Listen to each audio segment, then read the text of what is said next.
Welcome, everyone. This is the 9 elements of a person-centered system, session 4. We're focused on trauma-informed discovery.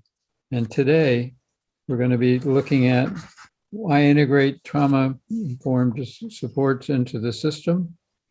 We're going to explore what is trauma, which should the system response to trauma be, and what should we do about what we've learned. We can think of trauma as the elephant in the room. And in this case, our trauma elephant is being held aloft by compassion over troubled water. So thinking about how we can assist people who may have experienced trauma. Later, we're going to introduce you to types of trauma, what we might call big T trauma and little t trauma. Little t trauma, things like losing control, loss of connections, missed routines, which many of us have experienced ourselves in the last few years. But everyone in our system needs to have training that gives at least a basic understanding of what causes trauma and the impact of trauma on the brain and on our behavior. This builds the foundation for a compassionate systems response where there's recognition that employees, as well as those who are using services and supports, are impacted by trauma. So referral for treatment and referral for support has to be arranged if warranted, and none of us should seek to uncover someone else's trauma or seek details unless they have the necessary clinical training. But understanding awareness of trauma and its multitude of impacts is critical for all of us. Staff needs to be trained to assume trauma as a potential cause for challenging behavior when they see it. The capacity for skilled and effective treatment needs to either be present or it should be developed. So consider also how the assessment of settings can contribute to understanding whether or not healing environments are present in all the places that we provide services and support. So in systems, those who create policy need this understanding as it relates to those working in the system and those receiving services and supports from the system. Those who are developing plans need to learn how does each person define a safe setting, where do they need control that could be supported, and what relationships are healing. There should be an expectation that the learning will be acted on. So this is true across the system, not only for people who use services and supports, but for employees and for the system itself, because it has a policy impact as well as a direct support impact. The lens that we need to be looking through is that there are two responses typically for loss of control. And the first response may be to control everything. When a person truly feels helpless, they may think to themselves, nope, I'm never going to let that happen to me again.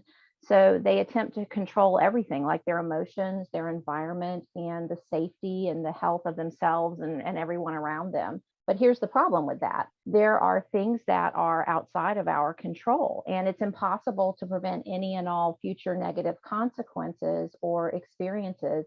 And trying to do this is all consuming, and it can be a full-time job. The other thing that tends to happen is that people passively give up. So on the other end of the spectrum, some people may come to the conclusion that they don't really have any ability to exert influence over the environment that they're in, or to control the things that happen to them, or to manage some intense grief that they may be feeling, or the emotions or the situations that they find themselves in. So there's a psychological concept that occurs then called learned helplessness that occurs when a person passively gives up, because they've learned from their experiences that bad things happen regardless of their engagement or their actions.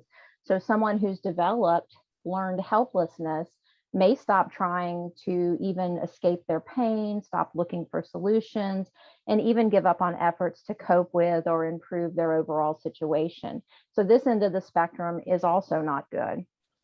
So as we think about this, what we really need to do is assume that there is trauma with anybody that we're coming in contact with.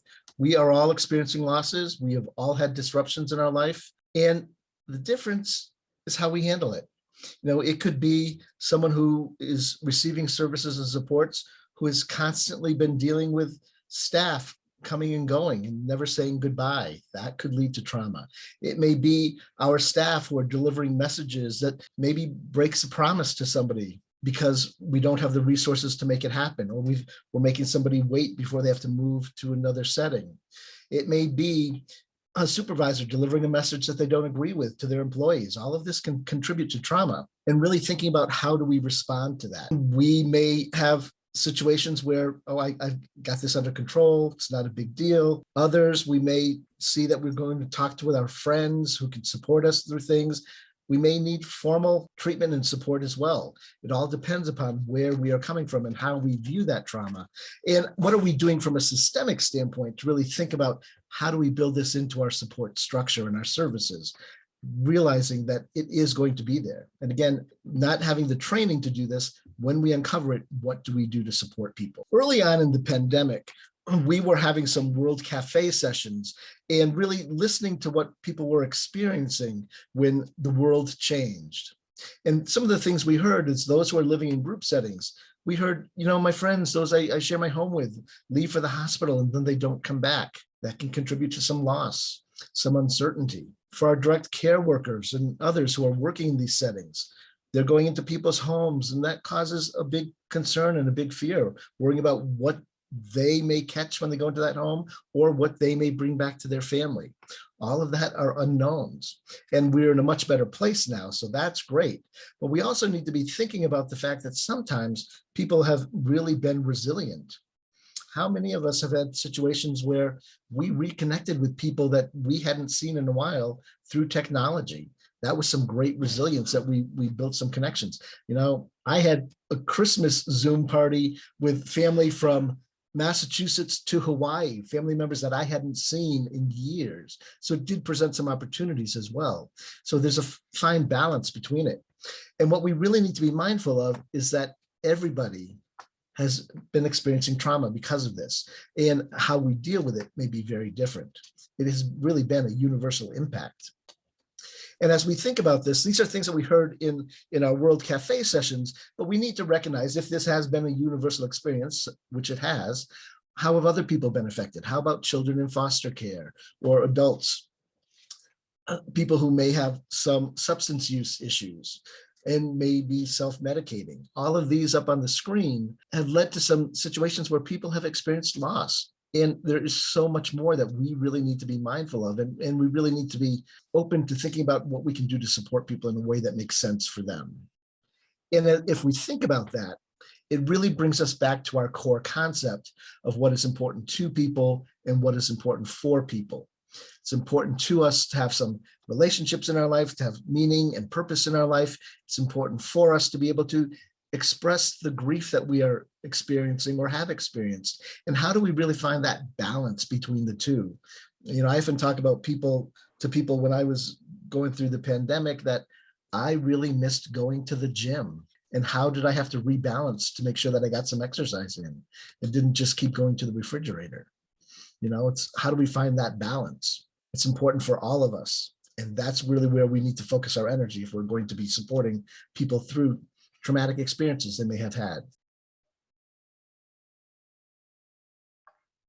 This would be a good time to pause, reflect, and act. What did you learn from that information that is new to you? And how could you use this information to support people in your organization? I'm going to share with you a few things about trauma basics, just to give us some common footing about what we mean when we talk about trauma and what the impact of that can be individually, but also at a systems level or organizational level. To begin with, I think it's important to have some understanding of what trauma is. And typically we think of that as a response to something that's deeply distressing to us or a disturbing event maybe that we've experienced. And what causes trauma is that our system is overwhelmed and our coping mechanisms become overwhelmed at that time. So it causes us often to feel helpless. It may diminish our ability to feel a full range of emotions or experiences, can make us feel a little out of our bodies and numbed. And the symptoms of trauma can be quite dramatic, and they can also be incredibly subtle and hard to notice. So things like a general feeling of unease may accompany trauma or an event that causes trauma. But trauma often manifests itself physically as well as emotionally. And some of the common physical signals or signs of trauma include things like even being paler than usual, having a pale skin tone, lethargy, fatigue, poor concentration, maybe feeling your heart race. The person who's experiencing trauma may have anxiety, they may have panic attacks, or be unable to cope in certain circumstances. So anytime a person experiences something that overwhelms their coping system, they are set up to have the experience of trauma and to carry that in their memory and the memory of their cells as well. There are two main categories of trauma that are helpful for us to talk about. The first is considered big T trauma, and the other, you might have guessed, is little t trauma. And this doesn't mean that one is more important than the other or more impactful from the other. And I will talk to you a little bit about what the research says about that. But big T traumas are the ones that we can almost always agree are big. So the things most commonly associated with post-traumatic stress disorder, things like a serious injury, sexual violence, life-threatening experiences, all the big stuff that you can think of. Those threats of serious physical injury, death, and sexual violence can cause intense trauma, even if the person is not physically harmed. Even witnessing big T trauma events, or people living and working in close proximity to trauma survivors are also vulnerable to PTSD, especially those who encounter emotional shock on a regular basis. So people like paramedics or social workers or therapists or police officers are susceptible to the effects of big T trauma, even if the event didn't happen to them. Little T trauma, on the other hand, it's something that's highly distressing to someone, and it affects people on a personal level, but it doesn't necessarily fall into that big T category. And some examples of that little T trauma often would include things like non-life-threatening injuries. It could include emotional abuse or the death of a pet, or bullying or harassment, and loss of significant relationships, even if that person didn't die, but maybe they moved away or there's been a falling out between people. People have unique capacities to handle those types of stressors, and we refer to those as resilience, which impacts their ability to cope with trauma. What is highly distressing to me may not be highly distressing to Mary Lou, so we may not have the same emotional response. So the key to understanding little t trauma and its impact is to examine how it affects each person at an individual level, rather than focusing on what was the event that happened. And even though little t traumas often don't meet the criteria for that post-traumatic stress disorder diagnosis, these events can really be extremely upsetting, and they can cause significant emotional damage. And particularly if a person is experiencing them routinely, so more than once, or they have a string of those little t traumas over important periods of their brain development, often early childhood, but it could happen really at any time in a person's life. There's a lot of evidence, a lot of research that concludes that repeated exposure to little t trauma can actually cause more emotional harm than one exposure to a single big T trauma. So empathy, acceptance for the impact of little t trauma is something that we have to develop as a system, and also as people in support roles. But it's often harder to garner that type of understanding or sympathy or empathy because of the common misconception that these are kind of lesser events. They're not as significant, they're not as life-threatening in terms of emergency. So when we minimize those little t incidents, that can really create adverse coping behaviors, such as people who bottle up their emotions, or people who attempt to manage their symptoms without support. So we may see people turn to substances or behaviors we might consider maladaptive and certainly counterintuitive to whatever the problem is. So failing to address the emotional suffering of any traumatic event may lead to accumulative damage that can build up over time. There's also an important term regarding trauma called secondary trauma, and I've touched on this very lightly, but that's when the stress of working with a person who has been exposed to trauma begins to interfere with your professional life or your personal life. And some examples of secondary trauma have been found in social workers who work with children who have suffered abuse, or therapists who support people who have been sexually assaulted. Later, we're going to talk very briefly about therapists leaving the field during the course of the pandemic, or direct support professionals coping with the trauma that they experience as they are providing services and supports in an environment where there aren't enough people to do the work.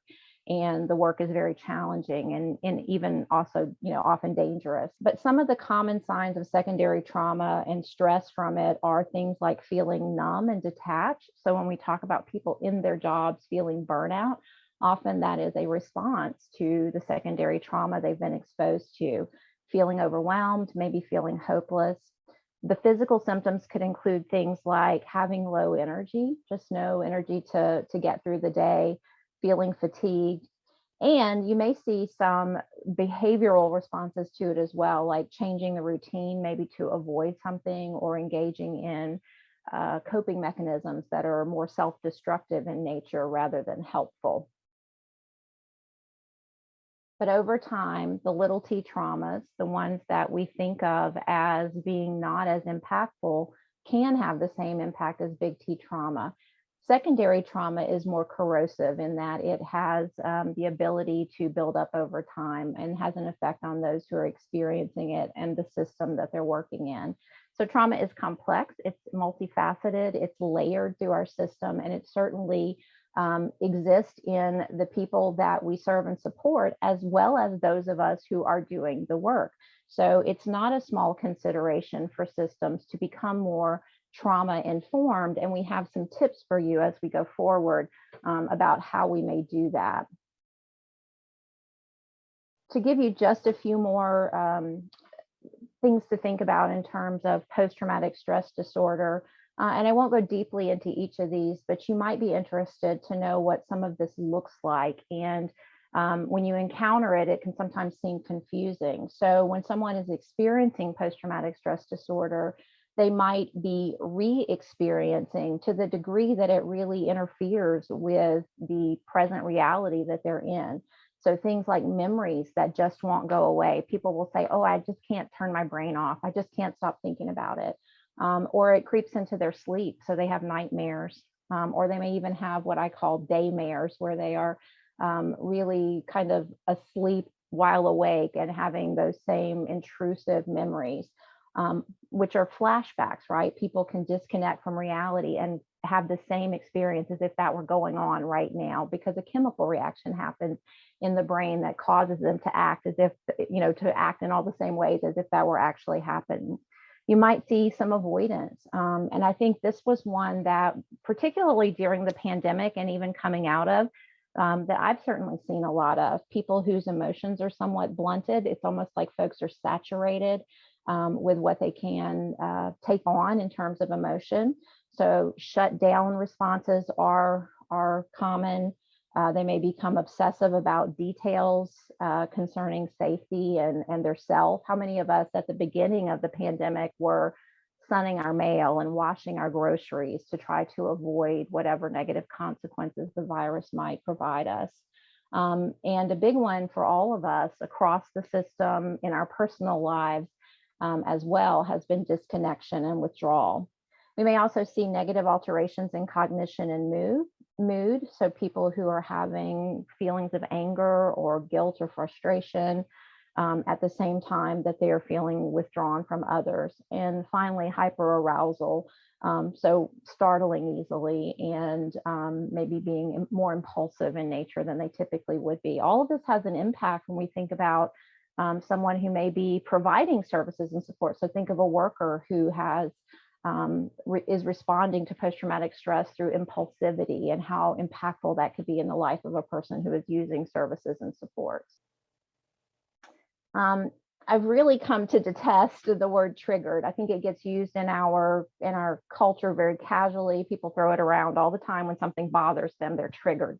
And often what we're talking about is something that touches a chord in another person. So it's not clinically what we consider to be a trauma trigger, but the term trigger refers to the experience of having an emotional reaction to something that disturbs us, such as violence or someone talking about suicide or all the things you can possibly imagine.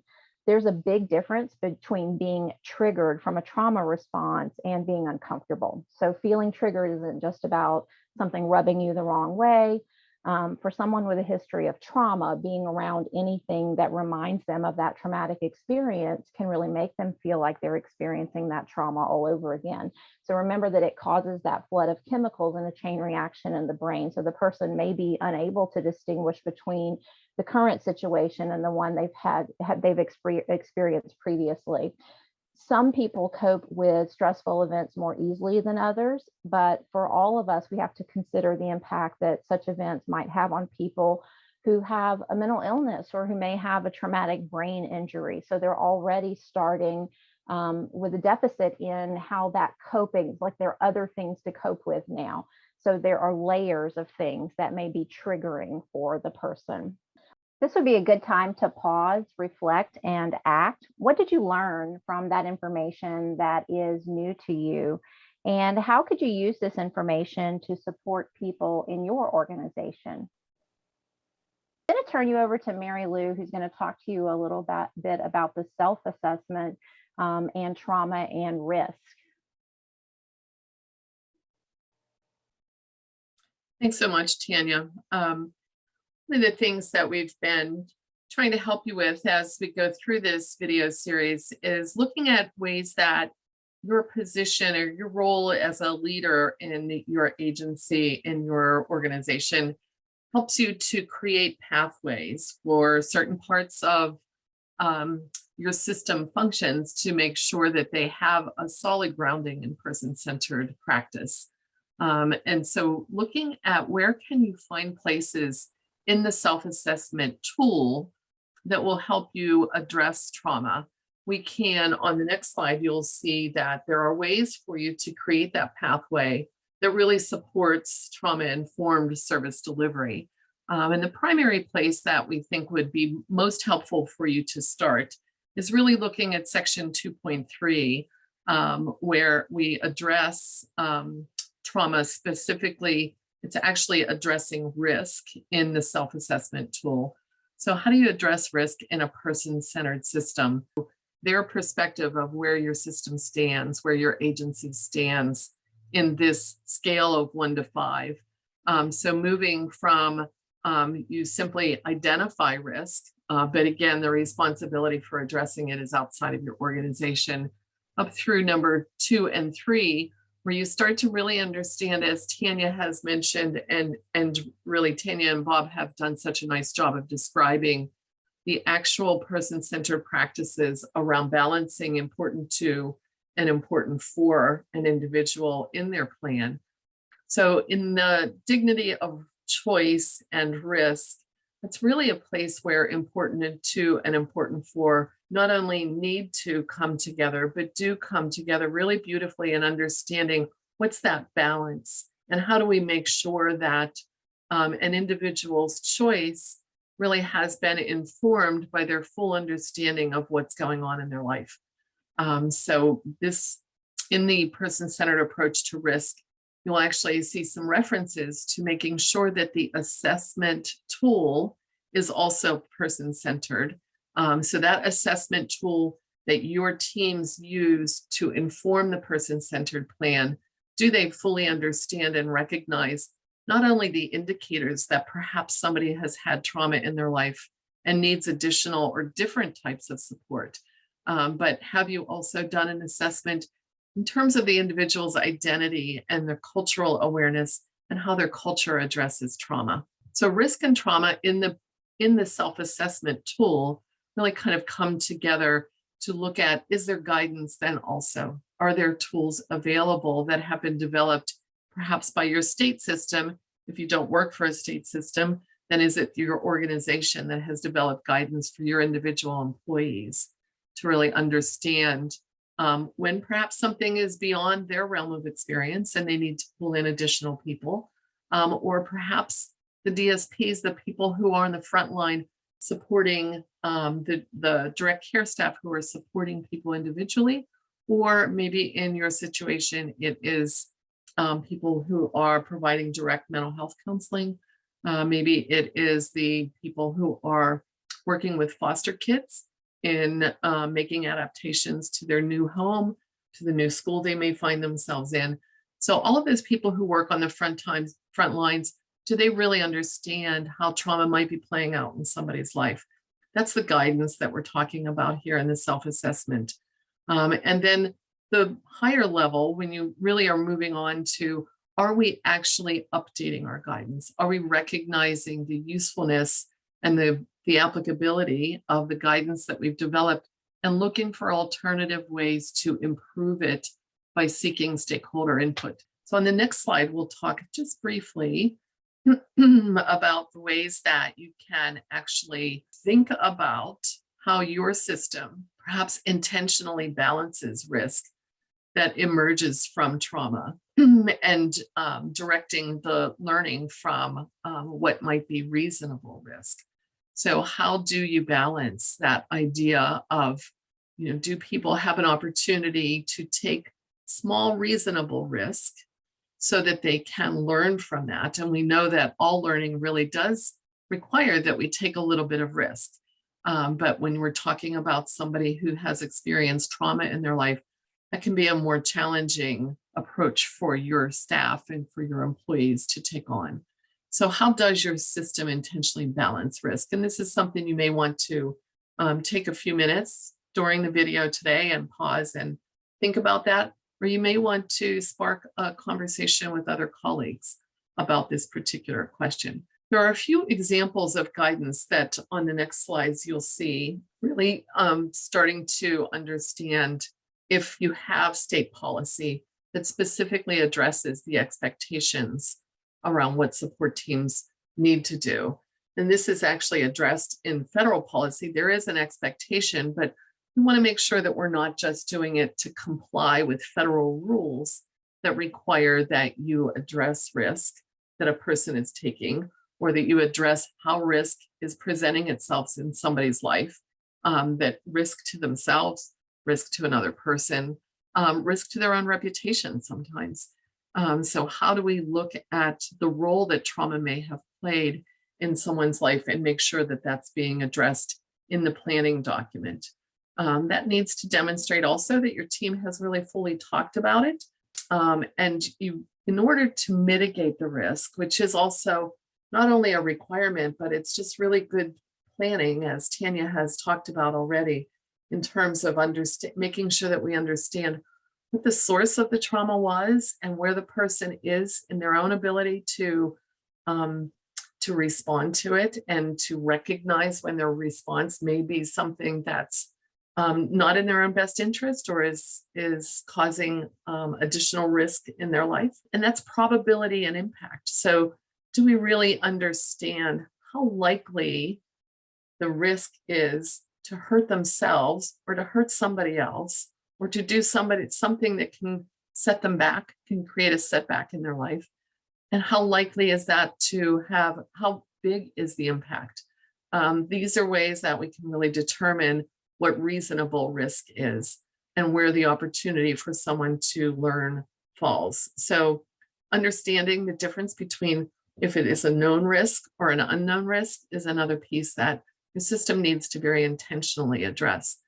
The next tool that you'll see is something that has several different ways for us to think through each one of these questions.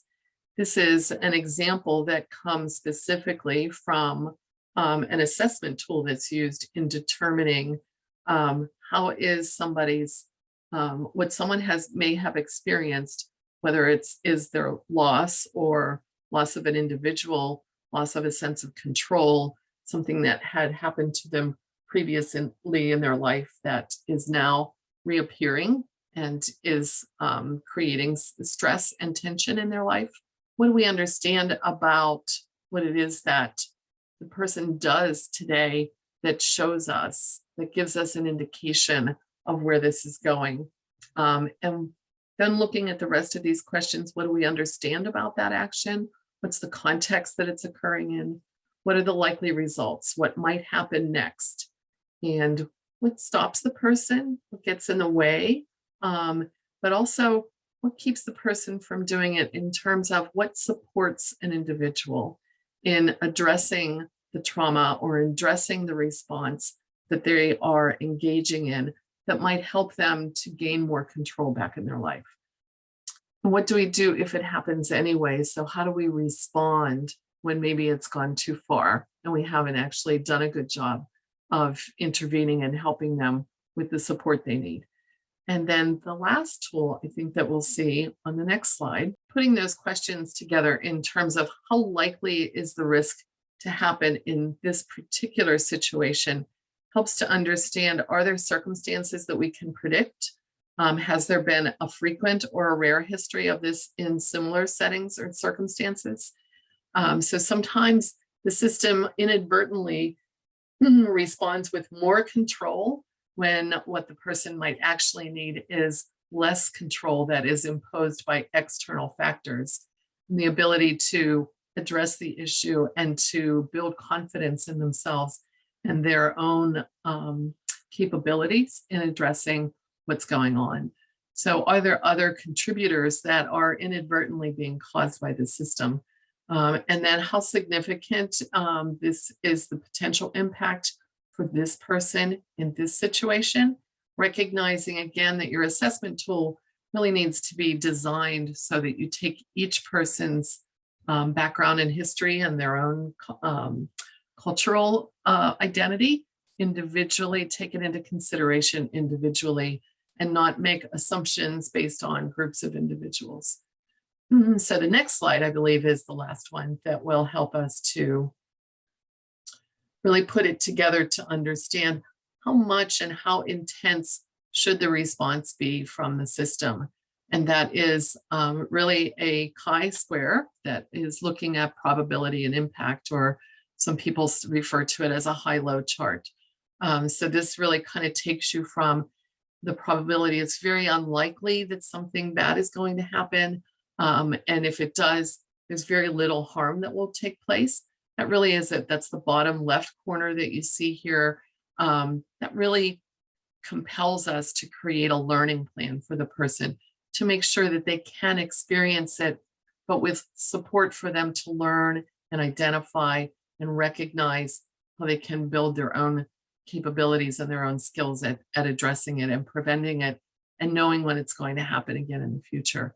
I'm not going to go over all of these, but for you to kind of look at when the probability is high, it's very likely that this is going to occur, but the impact itself is low. Again, what's your response plan? How can you make sure you know it's going to happen with some frequency, but it's not doesn't cause significant harm, pardon me. How do we make sure that the individual can learn from that experience? And then moving over to the right, when there is low probability on the bottom right, but high harm. So the risk is very great to that somebody or something can experience significant harm. Then we really want to make sure that we mitigate and prevent in those situations. And if the probability is high and the harm also is high, then you really do look at, we need to have more significant active risk management to make sure that the person doesn't harm themselves in ways that creates much more significant needs for support for them to recover from. So if you look at this next slide, we're really talking about alignment. So one of the most important parts, I think, about trauma-informed systems of care and creating a trauma-informed system within your person-centered practices is thinking about how all of these pieces fit together.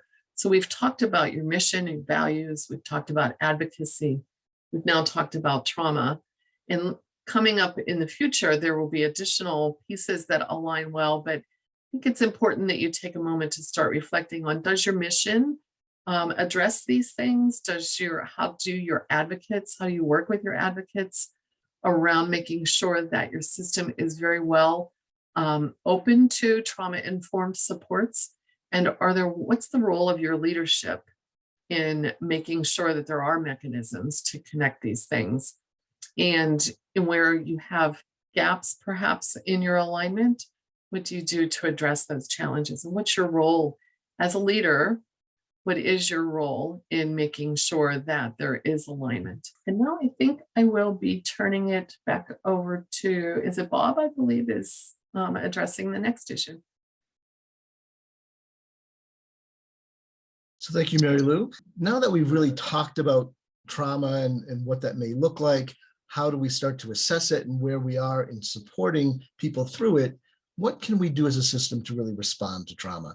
If we are assuming trauma, what we really need to think about is when we are developing plans and supports for people, we really need to think about what creates a supportive environment where they can grow, what supports a healing environment where they can have a sense of restoration and wellness, because really feeling safe is as important as being safe. And so we really need to be mindful of this from a couple of standpoints. One, this really is a universal experience, and safety can be defined as free from harm or hurt. So feeling safe doesn't necessarily mean that you don't anticipate things from happening, but you can anticipate that you are not going to be harmed or hurt either emotionally or physically. Can you think of a time where you didn't feel safe? If we think about it just recently, you know, we all had to leave our offices because we had to have social distancing. We were at home. Right now, we're really thinking about what can we do to help people feel safe as they reintegrate and are connected to one another again, where maybe social distancing isn't what it was. How do we help people feel safe with that?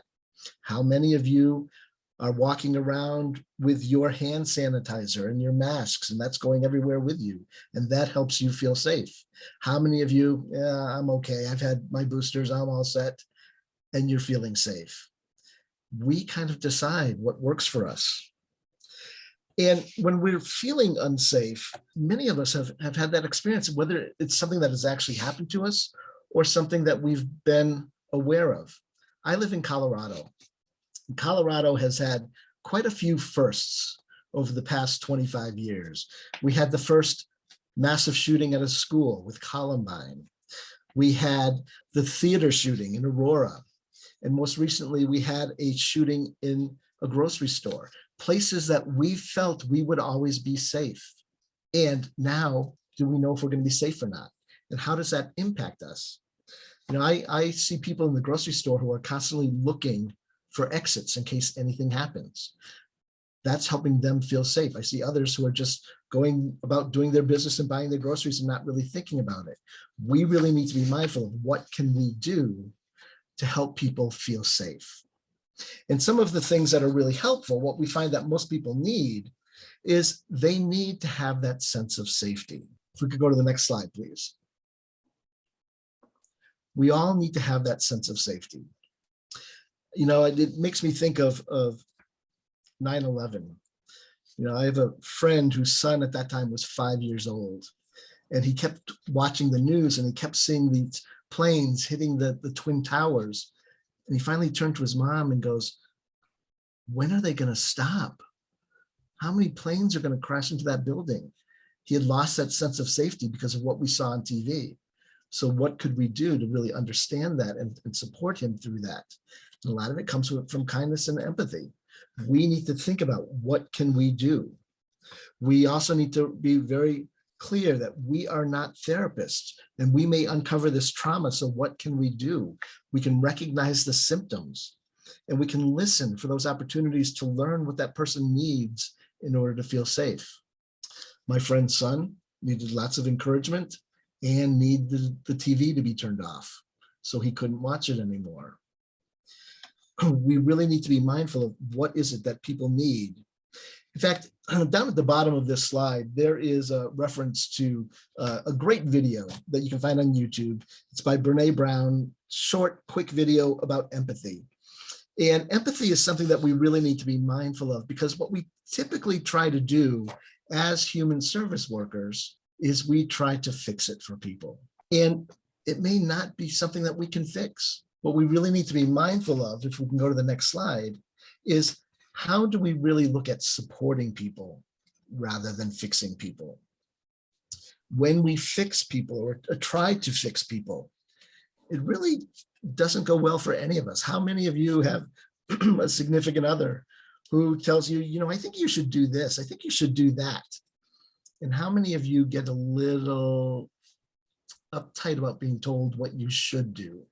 We don't want to be fixed, but we do want people who will listen to us, who will understand us. And some of you may have actually said, I just want you to listen.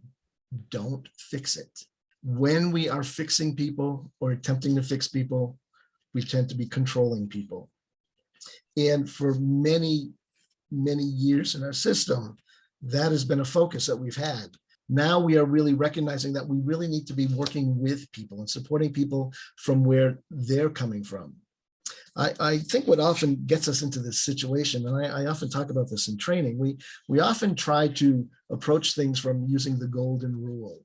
Treat others the way you would like to be treated. And when we actually do that, I think we are focusing more on the fixing aspect, because what works for me may not work for you. And if I start to do it the way I think it should be done, it's not going to work. So if we really want to get to this power with standpoint, we really need to be mindful of something I call the platinum rule.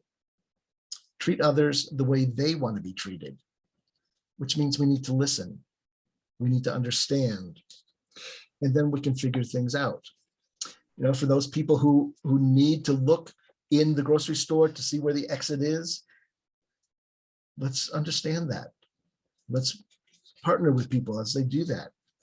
If we go to a restaurant and people need to sit so they are facing the door so they know what's happening, that's something that we could do to support people in a way that's having power with people. So we really need to be mindful about what can we do, and think about this in your own life. I would just challenge you, pick a day, any day, and count how many times you say, I think you should. Because we do it because we think we're being helpful. And then once you keep track of how many times you've done that, start to change it. What would happen if you tried this? What could we do to help make this go better? And we can get rid of the should. Instead, we'll go to a could and a would. And we can be empathetic. And all of this really helps us to think about what we can do about trauma. First and foremost, we need to expect it to be present. We have all had experiences in our life that have caused some trauma for us. Sometimes that trauma may be resolved. Sometimes it may not, and something may cause us to react to a current situation that we're in. In order to address it, we need to understand the causes. What is really making that happen? And recognize the impact of the short-term and the long-term impacts of trauma. Some may be very easy to address. Some may require more formalized options to address the trauma. And once we recognize that, what we can then focus on is how do we respond to trauma?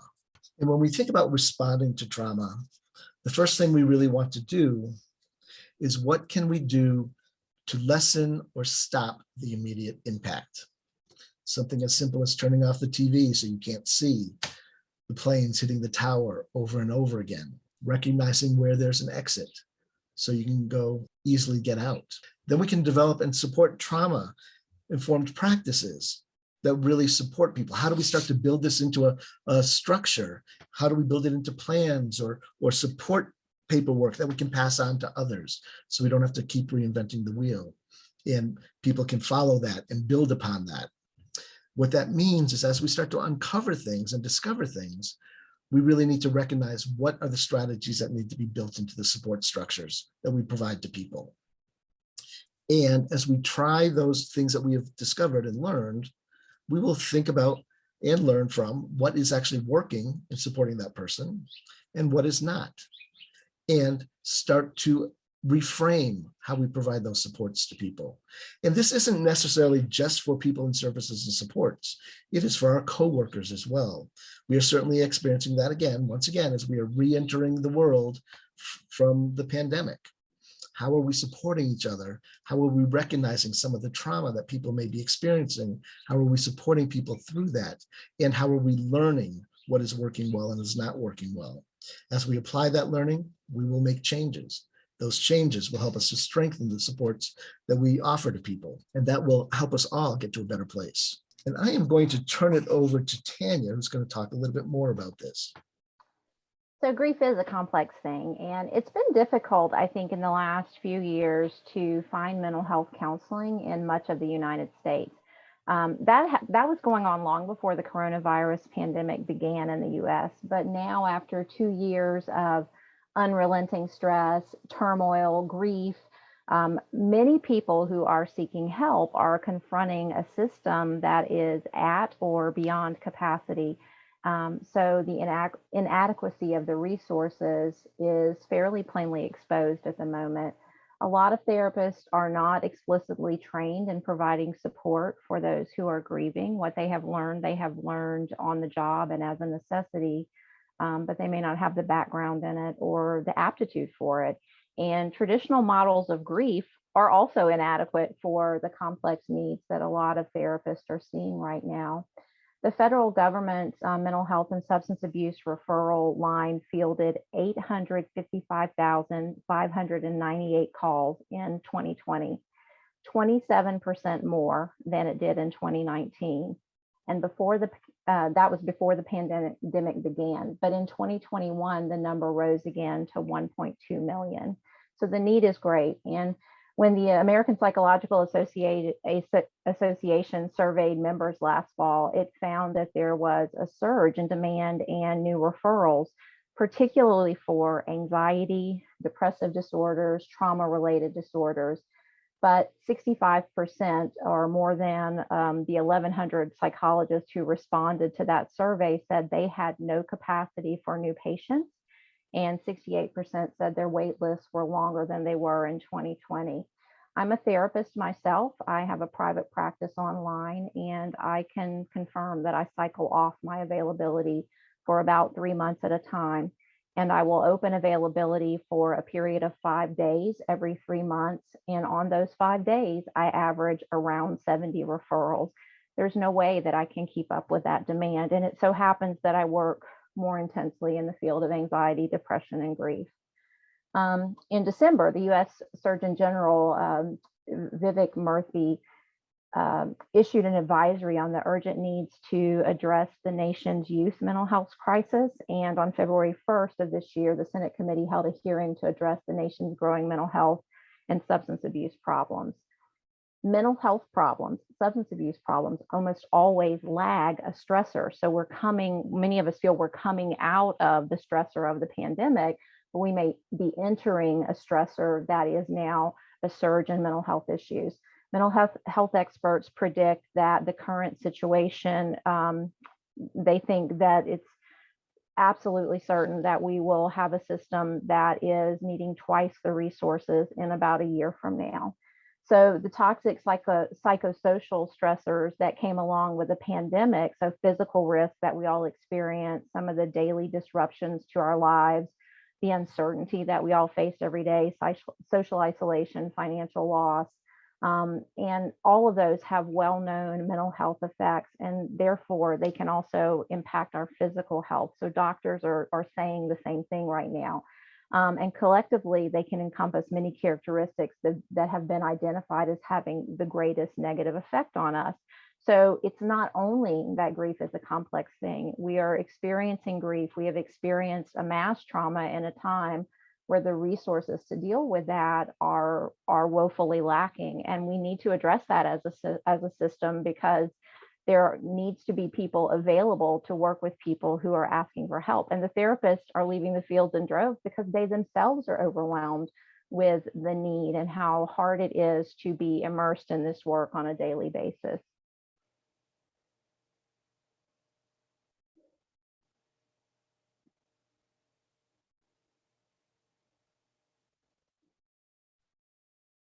So we're all living through this mass traumatic event, and that includes therapists, and their capacity to help is understandably impacted at the same time that everyone has really struggled with the impacts of trauma.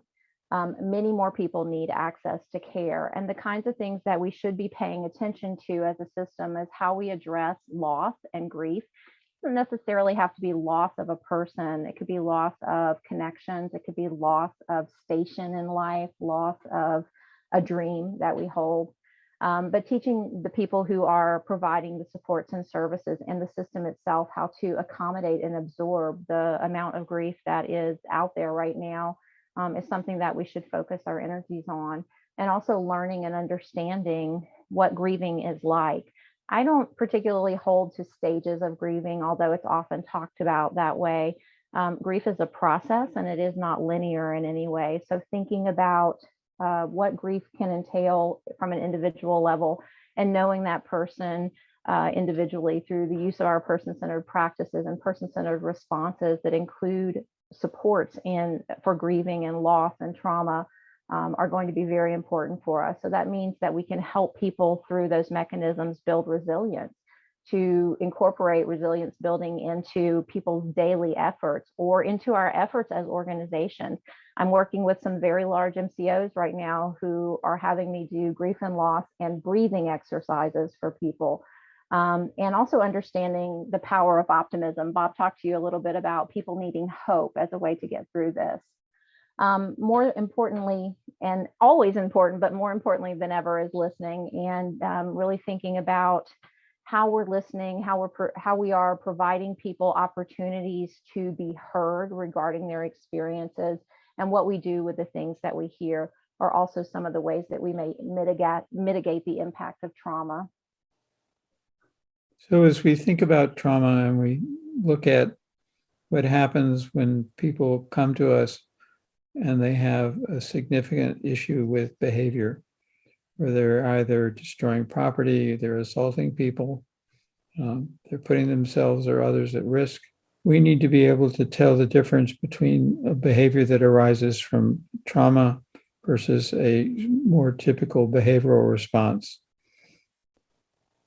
And the temptation is to engage in a behavioral response, and when it doesn't work, to do more of it. But if we think about this, we should be able to say, well, this is a behavior that doesn't seem to have a purpose, whereas the behavioral response, behavior has a function. It seems to be an overreaction, whereas for a behavioral response, it's deliberate. It's acting on the environment to get a specific response. Is it emotionally based versus the intent is important?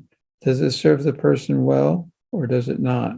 Is the goal to get something they want so that they can move forward? It may still be dysfunctional, but doesn't have that same idea of intent. And if you can identify the antecedent, you can begin to have a behavioral intervention. But if it's a trauma response, then what you want to do is treat the trauma and look at a healing environment.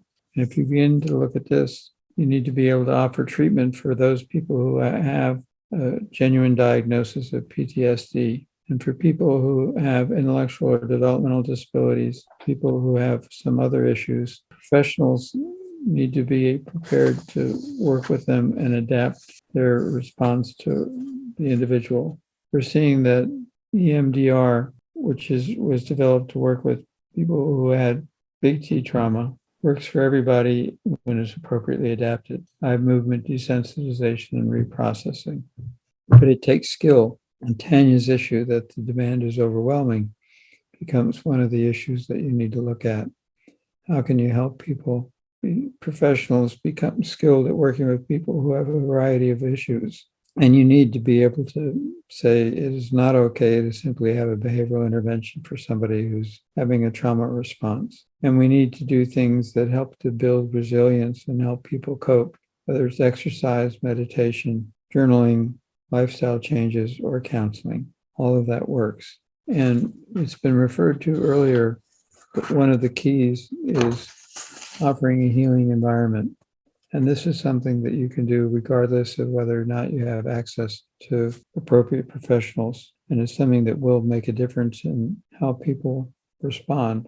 If you discover what characteristics need to be present or absent for somebody to feel safe, and you assure that those are present. If you learn how people need control and you look at what's possible, make sure that the key elements of control are present. And what are supportive relationships? The late, great Herb Lovett used to say, what do people with challenging behaviors have in common? And the answer was difficulty getting along with others. What happens if you put them together? His answer was lifelong employment for psychologists. So instead of supportive relationships, you would have relationships where people would trigger each other and you would get the behavioral house should have been relabeled to trauma house. But if we do all of these things, then we can see a difference in the lives of people. We can describe a healing environment and then make sure it's present. We can see people beginning to heal. So when we're talking about trauma and person-centered informed discovery, we can apply the same questions or techniques for people who are using services and supports,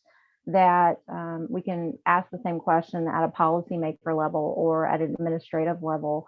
We can ask among our colleagues and make the environment of our organizations healing, in that we are seeking to discover what safety means for each person.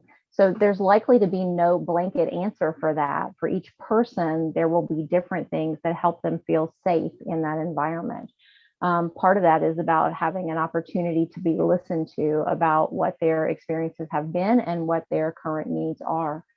We also want to make sure that we are giving people the opportunity to have power and control where it makes sense for them, and asking those questions about what helps them have a sense of power and control, and what are the connections that contribute to healing. These three questions actually come from Dr. Karen Harvey, and she talks about them as being foundational for helping us all build resilience if we have experienced trauma. So as we've worked with organizations to think about trauma-informed practices, not just trauma-informed plans with people who are using services and supports, but trauma-informed practices across organizations, and I would say even across systems, that we need to be exploring these questions at all of those levels. They are simple questions, but they do take an intentionality to actually ask them and then be present with the answer. And I think that it's been surprising to us what organizations have done during the pandemic and after, as people are addressing the trauma that we've shared throughout this last period of time together. Michael talked to you a little bit about healing environments, some things that organizations that we have worked with have started to do to take into consideration. A new space that we're all working in is doing things like offering opportunities for yoga. There are big state agencies who have got yoga classes together where staff can attend those during the day to just de-stress a little bit and get a little bit of movement back into their life after the time of the great sitting, as I like to call it. Qigong, where we might be learning to breathe together. In fact, I've just outlined a breathing and breathwork series to offer on the SDA website, where we're just going to release tutorials weekly for people who need to pause during their day and breathe and just recenter and refocus. There's power in the use of our breath. Mindfulness practices, some organizations are really looking towards those as hopeful practices to give people the opportunity to decompress, but also to clarify their thinking or clear their heads. So staff need those opportunities, as well as people who are using services and supports. We all need that ability to build resilience in the way that works for us based on what we have experienced. And as Tanya gave some examples of resilience, I think what we really want to be mindful of, if we are building resilience, we need to recognize it as it is a learning experience. We are going to try things. Some of those things may work. Some of those things may not work. Those things that we find do work, that's going to help us build resilience. Those things that don't work, we can let them go. But we also need to be mindful of, as we are building resilience, our life changes as we reach different points in our life. So what may have worked previously may not work at a future point in time. So the learning needs to be continuous. And how do we do that? Do we keep track of that through journaling? Do we talk with others and share those things? Do we start to really recognize how we structure our lives? Do we take different jobs? Because that builds resilience. And as we think about this, and just these recent things that people were just talking about, Michael and Tanya and Mary Lou, it also made me think about our system. I think right now our system is in a state of trauma because we are evolving how we deliver services and supports, things that we had set up at the beginning of HCBS services are drastically changing. There are many people in our system who may be having trauma giving that up. There may be people who are fearful about what the future holds for our system. How do we start to build resilience within our system within our structures, within those who are operating the services and supports, so that collectively we can have a system that works for everyone. That's going to take time. It's not going to happen overnight. So what we are learning, if we go to the next slide, what we need to be mindful of is, how do we help people gain more knowledge about this? Trauma is something that we've talked about. Trauma-informed care, trauma-informed discovery. Are we providing those delivering services and supports the education and training to recognize what may be contributing to reactions people are having? How can we support that? What sort of treatment ideas and support approaches are being built into the supports and structures and services? What are we doing to create that supportive environment for everybody? That really needs to be the starting point. What does a supportive environment look like? What if we built into our planning documents, please describe what a supportive setting looks like for this person?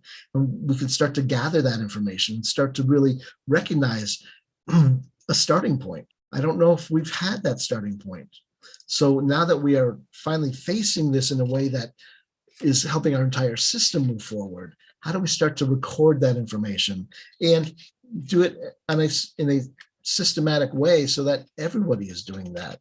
I think putting a support environment description in the documents that we are creating for people and creating with people may be a good starting point to kind of think about things. If we could go to the next slide. Never before in our history have we been more primed for understanding the impact of trauma than we are right now. And we can't ignore what we've experienced individually and collectively. And I think we have to be really intentional about how we address it at the systems level as well as the individual level. I think a lot of how we can inform ourselves is thinking through how individual responses to trauma they can tell us about what needs to change in our system. So Mary Lou gave you some great ideas about where to look for opportunities to do that. We need ways to build in response to expressions of loss and build in trauma-informed discovery in planning, but also across our organizations as we think about policy and procedure changes that may need to happen. So all of this is going to take time. We are on an evolutionary course right now, and evolution does take time. So we really need to think about what are the changes that need to take place, not only in practice, but in our policy. And if we are really going to make this happen, we need to start today in thinking about what can we do, which takes us to our circle of control. And really thinking about everything we've talked about today, I'd like you to identify one thing that you could do, either with somebody you support, whether that is someone who's using services and supports, whether that is a coworker, whether that is a family member, whether that is somebody you supervise. What can you do? And well, maybe it's for yourself as well. What can you do to recognize perhaps some trauma that maybe you've been exposed to? And how can you look at creating that supportive environment and build resilience to make things happen? Are there policies and procedures that need to be looked at and tweaked so that we can start to build in more support around little t and big T trauma? It starts with the first step.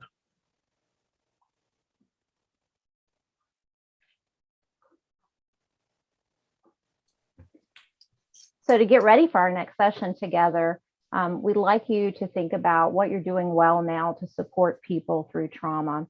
The word people is inclusive. So thinking about not only people who use supports and services, but what are you doing as an organization to support one another through this?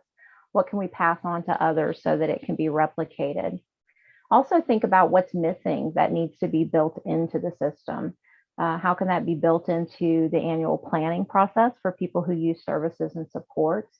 How can we better support one another, the people we are tasked with maybe managing or being administrators to, the people who are providing the supports and services? What do they need and how can we accommodate that in the context of the work we're doing? What resources need to be available and in place to address trauma? It's helpful sometimes to know what we have access to and what we don't.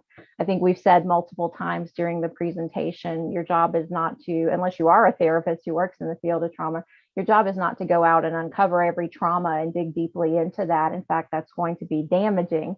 What you want to do is know what resources do you have access to, what's in your midst, and where could you use some support there? What kinds of things could be built in terms of responding to the trauma that is around us? We're scheduled to meet again on Monday, May 23rd from 2 to 3 Eastern for our World Cafe reflection on this information. And we look forward very much to seeing you at that time.